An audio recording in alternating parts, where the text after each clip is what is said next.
Pourquoi le Titanic, que l'on disait insubmersible, a-t-il heurté un iceberg lors de son voyage inaugural et a coulé au fond de l'océan Atlantique en très peu de temps, tuant plus d'1 millier de personnes? Et derrière tout cela, est-ce une négligence humaine ou y a-t-il un problème mortel dans le navire lui-même?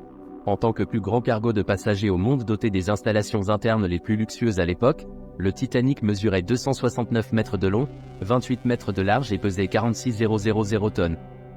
Il avait 16 compartiments étanches à l'intérieur et des portes étanches automatiques avancées. Afin d'empêcher le navire de croisière de l'intrusion de l'eau de mer lorsqu'il est endommagé, et d'assurer la solidité et la sécurité de l'ensemble de la coque utilise également plus de 20 plaques d'acier de 3 cm d'épaisseur collées ensemble et fixées avec plus de 20 plaques d'acier de 3 cm d'épaisseur. 30,000 encres en fer peuvent devenir extrêmement fragiles à basse température, ce qui pose des risques pour la sécurité du navire de rêve. Le 14 avril 1922, le Titanic embarqua pour son voyage inaugural en transportant plus de 2 personnes.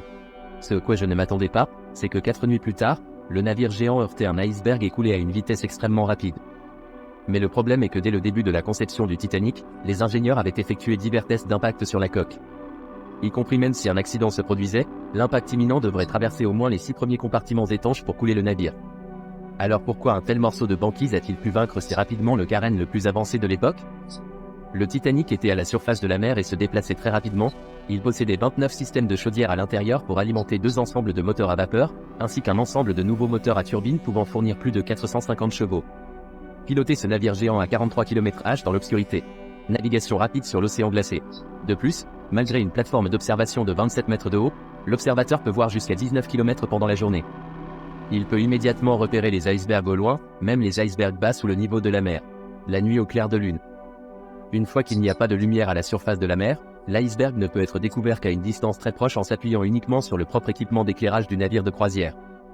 L'iceberg, le Titanic, qui navigue à toute vitesse, a moins d'une journée pour l'éviter. Quelques minutes plus tard, le capitaine ordonne immédiatement un virage à gauche, mais les équipements de contrôle de l'époque n'étaient pas assez sensibles. Bien que la proue du navire se soit échappée, le côté du navire a heurté l'iceberg. L'impact et le froid ont provoqué la rupture instantanée des ancres sur la coque du navire et ont déchiré un énorme trou, laissant 4 trous étanches. La cabine a été déchirée directement. Ensuite, l'eau de mer a traversé l'espace et s'est déversée dans la cabine, provoquant le naufrage continu de la proue du navire.